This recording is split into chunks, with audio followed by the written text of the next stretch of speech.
Allez, on continue avec la prestigieuse Ligue des Champions, la 66e édition plus précisément.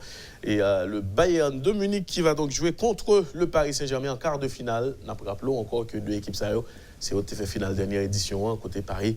Et l'IT gagne un parcours assez intéressant parce que l'IPAD joue un gros monde sur parcours vraiment. Mais cette fois, c'est différent. Dès les quarts de finale, alors depuis la 8e de finale, Paris Saint-Germain qui joue avec le grand FC Barcelone, et puis dans le quart de finale, la joue avec le Paris et avec le Bayern de Munich. Ça t'a dit un gros bagage pour Paris. Vous dit, si Paris t'a gagné pour, par exemple, il fait finale Ligue des Champions ça, ou encore remporter Ligue des Champions ça, c'est vraiment un travail qui commençait depuis l'année 2012-2013. Tout le monde va que OK Paris paraît. Ça veut dire pour le battre toute grosse équipe ça parce que écoute, si tu veux remporter la Ligue des Champions, ou pas pour avoir peur aucune affiche. Et ça me désole, ça me dérange lorsque je vois certains médias français et parler de malchance pour Paris qui tombait sous Pigroyo, etc. Quand on sait qu'on joue la Ligue des Champions, si tu veux remporter la Ligue des Champions, il faut battre tout le monde et ou pas pour personne. Donc c'est comme ça. État d'esprit, ça déjà, il faut le changer en France parce que c'est comme ça. Mais bon, quelle affiche vous dit Paris Saint-Germain et Bayern. Magnifique, c'est magnifique, magnifique affiche, effectivement. Pour revenir, juste refermer la parenthèse des médias français, me penser qu'il y a trop stéréotypé. C'est un coup, tu vois, depuis qu'on tirage, depuis qu'on événement, nous guettons connaît, on sait déjà le titre à la première page, tu vois. Il n'y a pas de surprise, il n'y a pratiquement pas de contre-courant, tu vois, malheureusement dans les médias français, et je trouve ça désolant. Moi, tu vois, mon avis, il est clair, je trouve que c'est un bon tirage. Pour plein de raisons pour le Paris Saint-Germain. D'abord parce que PSG, ça, son équipe qui est capable d'éliminer face à, tu vois, en quart de finale, face à des équipes comme Porto, comme Dortmund, tu sais, où le prestige, où la saveur est moins forte, tu vois. Ils nous ont prouvé aussi dans le passé, tu vois, qu'ils pouvaient être décevants face à des équipes qui n'étaient pas forcément favorites face à eux. Cognac PSG a son club français et liguer ça dans ADN tout, c'est que ils aiment carrément les grosses rencontres, les gros adversaires. Tu vois, par exemple, quand je regarde, je fais un petit parallèle, mais quand je regarde l'équipe de France jouer dans une compétition internationale, ils vont jouer contre la Suisse. Je vais te dire franchement que je ne vais pas être trop confiant. Ils vont jouer contre l'Argentine ou contre l'Allemagne. Là, je sais qu'il risque d'y avoir un gros match.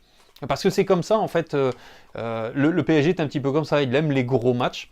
Donc je trouve que c'est une bonne chose de tomber contre un gros adversaire. Deuxième point, c'est que vous trouvez que t'es gagné en pile critique l'année passée, notamment dans les médias français et les fans aussi, parce que il y a en pile fanatique qui raillent PSG en France.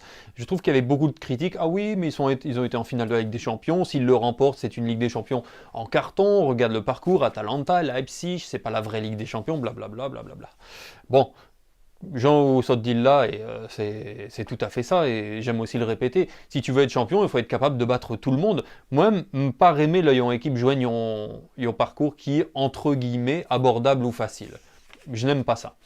Maintenant, contre le Bayern Munich, le PSG aura des occasions, le Bayern Munich aura des occasions, on aura une vraie lutte entre deux potentiels vainqueurs de la Ligue des Champions, parce que si on cite parmi les favoris, on mettrait City, bien sûr, on mettrait le Bayern, et pourquoi pas en troisième position une équipe comme le PSG, tu vois.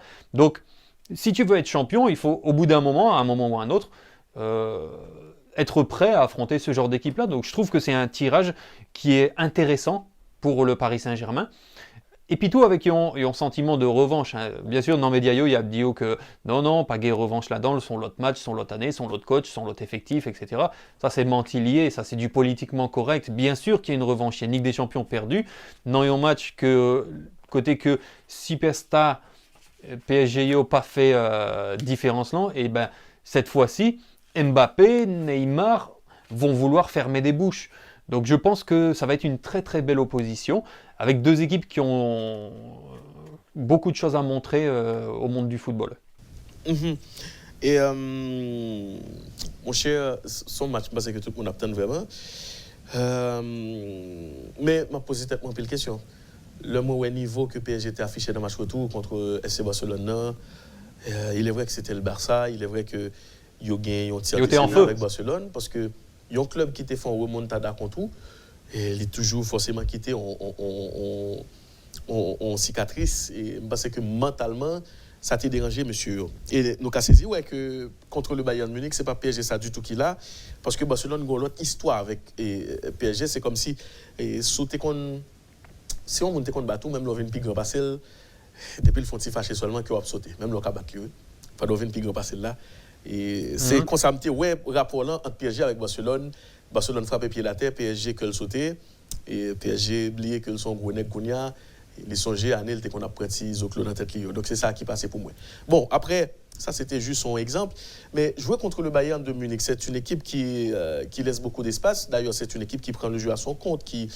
C'est une équipe complète, si on veut. C'est une équipe qui sait contre-attaquer, qui sait faire des attaques placées également et qui sait défendre. Parce que monsieur pas en carton du tout. L'Oprin Davis, qui c'est un monde qui pratiquement impassable, pour qu'on parle sous l'aile gauche là, il est injouable quand il défend, généralement. Et puis sous l'aile droite là encore, on l'autre méchant que les Kimmich, dans l'axe là, soit sous le ou encore monte quoi là-bas. Devant, il y a un gros toto garçon et qui c'est Goretzka. Monsieur, c'est catch pour le fait lui-même, il fait son Organ. Et puis gagner d'autres joueurs comme Müller, comme écoute, le Roi Sané qui pas petit du tout. Je pourquoi pas qui parle un pile problème. Sané, il est imprévisible ce petit Allemand et puis sans oublier bien sûr des joueurs. Écoute, des joueurs qui ont une finition de comment t'as expliqué ça, monsieur Sao, c'est docteur Yoye, Serge Gnabry, Thomas Müller, il a pas besoin. Monsieur a besoin de demi-occasion pour faire un goal et beaucoup même citer non cyborg là le vrai qui c'est Robert Lewandowski. Ça veut dire jouer contre équipe ça, c'est pas pétard. Même si nous sommes d'accord avec ça.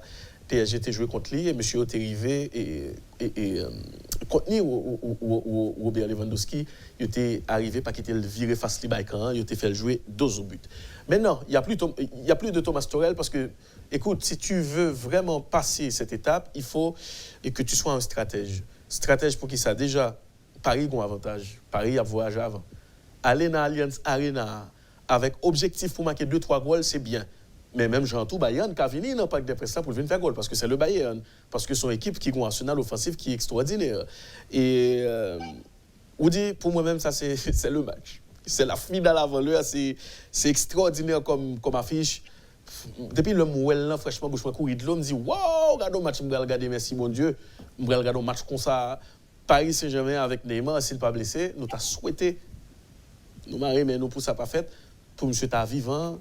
Et pour M. à 100%, et nous avons souhaité Di Maria à 100%, Mbappé à 100%, Icardi à 100%, Keane à 100%, et puis pour nous voir comment ça pourrait le faire. Mais Kounia a dit, là nous regardons effectif Paris en tout, monsieur a un répondant. Il y a de très bons défenseurs, il y a de très bons latéraux également. Et pour moi, c'est au niveau du milieu de terrain que ça va se jouer. Parce qu'au milieu de terrain, c'est vrai, il y a beaucoup de techniques quand on voit Verratti, etc.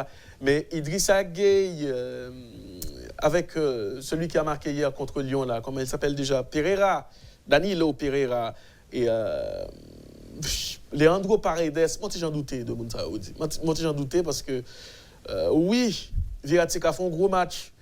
Verratti, c'est du sérieux, du très sérieux. Mais bon côté là commence à lier devant pas peur pour monsieur parce que Bayern il prend l'attaquer, la prend pile contre-attaque, son match ouvert, son match qui prend vraiment intéressant. Moi quand pile monde qui pensait que bon OK elle a fini pour Paris là. Je pense que Bayern a peut-être fait mal tout le fait que le tomber sur PSG même si les Allemands sont très confiants. Le même gars des sorties ça de Thomas Müller qui vont un petit message en français oui. Monsieur pour dire comment on se retrouve. Bien content de jouer avec nous. C'est comme si c'est. Il y a dit, monsieur, c'est comme ça et que le bois. Je suis content normalement parce que c'est le PSG. Je ne sais pas pourquoi, mais il y a un manque de respect en Europe et à l'égard de cette équipe. Et c'est le moment ou jamais de se faire respecter, hein, côté Paris Saint-Germain, on dit. Ouais, exactement. Et c'est pour ça qu'ils ont beaucoup à gagner. Bon, si par exemple, grand élimination en quart de finale face au Bayern Munich, il y aura la déception, tout ça, etc. Mais ce ne sera pas l'élimination contre United qu'ils ont subi après une petite remontada il y a quelques temps. Ce ne sera pas une élimination contre un club comme Porto ou bien comme je sais pas, Dortmund, tu vois. Donc là, c'est le Bayern Munich. Si tu te fais éliminer, tu dis, bon, bah c'est dommage, on est tombé sur plus fort que nous, bon voilà. Maintenant, s'il y a qualification 1, c'est un message que j'ai envoyé à toute l'Europe en disant que, ok, nous sommes en finale, mais Kounia nous bel et bien parmi le gratin du football européen. Et en plus de ça, s'ils se qualifient, ils envoient un message à leur propre concurrent. Ça veut dire, en demi-finale, on va se dire, bon, ok, là, il reste que 4 équipes, ils viennent de battre le Bayern Munich, donc c'est clair qu'il y a danger. Moi-même, pas comprendre tout traitement yo joint dans la presse internationale, parce que, en regarder effectivement, c'est énorme. La défense centrale, Marquinhos, Kimpembe, on parle quand même de l'un des meilleurs défenseurs brésiliens actuellement, avec l'un des meilleurs français actuellement. Donc c'est pas rien. Florenzi à droite qui fait beaucoup de bien, il faut le dire aussi, parce que avant ça, m'as trouvé que, même si avec Meunier, il n'a pas géré le bien, mais me trouvait qu'il y avait des problèmes en fait sur l'aile droite, et Florenzi en fait a apporté de la stabilité, de l'allant offensif, c'est vrai, des retours, du courage, donc j'aime bien cette recrue-là. Après, au milieu de terrain, bon, je te rejoins un petit peu dans ce que tu as dit, notamment Diallo, Gay, tout ça. Paredes, j'ai confiance en lui sur le plan mental. C'est un guerrier. J'ai confiance en lui. Et puis tout, là, le Rivet, il y joue en pile critique. En pile monde, t'es dit, pourquoi est-ce qu'il a recruté? Le gars, ça la promet, il n'est pas bon, etc.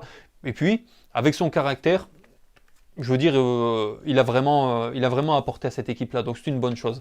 Ça va dépendre ensuite de ce qu'il y aura autour. Ça va dépendre aussi des blessures. Parce que, autant au match, je veux dire, la double confrontation face au FC Barcelone, l'absence de Neymar n'a pas été forcément préjudiciable parce qu'on a trouvé un PSG un peu plus compact en fait. Mais là, contre le Bayern Munich, tu as besoin de Neymar, obligatoirement, d'un Mbappé au top de sa forme pour les contre-attaques. Donc, ça va dépendre de l'effectif à ce moment-là, est-ce qu'il y aura blessure ou pas. Parce que dans un match comme ça, il faut se rappeler, il faut se souvenir de toutes les critiques qu'a eu Neymar. Parce que Neymar est parti au PSG pour l'argent. Il a été critiqué par la planète entière. Ensuite, il y a eu les éliminations successives. Il s'est fait critiquer par la terre entière également. Et là, il arrive en finale et il n'arrive pas à faire gagner son équipe. Il s'est fait énormément critiquer. Et la carrière de Neymar, c'est ça. C'est ça de toute façon, et à chaque fois c'est énormément de critiques, et il se relève, énormément de critiques, et il se relève, et il se relève, et il se relève encore. Donc là je pense que dans un match comme ça, si t'as pas Neymar, tu peux te poser des questions. Là tu peux te dire, ça risque d'être un petit peu chaud pour passer. Mais je suis sûr que si Neymar est là, et qu'il est au top de sa forme, et que Pochettino, par pitié, ne le met pas contre des petites équipes françaises qui vont vouloir le casser, sincèrement, il pourra faire très mal dans ce match. Parce qu'il y a une force offensive dans cette équipe-là qu'il ne faut pas négliger face à un adversaire qui est magnifique. Donc pour moi, le match, il a tout pour être superbe. Eh bien oui, les affrontements sont attendus pour les 6 et 7 avril, pour les matchs allés, mais aussi les 13 et 14 avril pour les matchs retour. Je vais rapidement dire que équipe qui soit vainqueur entre Bayern et Paris Saint-Germain, il va affronter équipe qui soit vainqueur entre Manchester City et le Borussia Dortmund. Donc, au Getawa qui s'accapte nous dans la demi-finale, ce sera du lourd. Et puis, bien sûr, voilà, c'est évident que équipe qui soit vainqueur entre Liverpool et le Real de Madrid, il va gagner pour l'affronter équipe qui soit vainqueur entre Chelsea et le FC Porto. Voilà. Donc, nous sommes capables, par exemple, de gagner des demi-finales. Manchester City contre le Paris Saint-Germain, ou encore Manchester City contre le Bayern de Munich, ou encore Dortmund, Paris Saint-Germain, etc.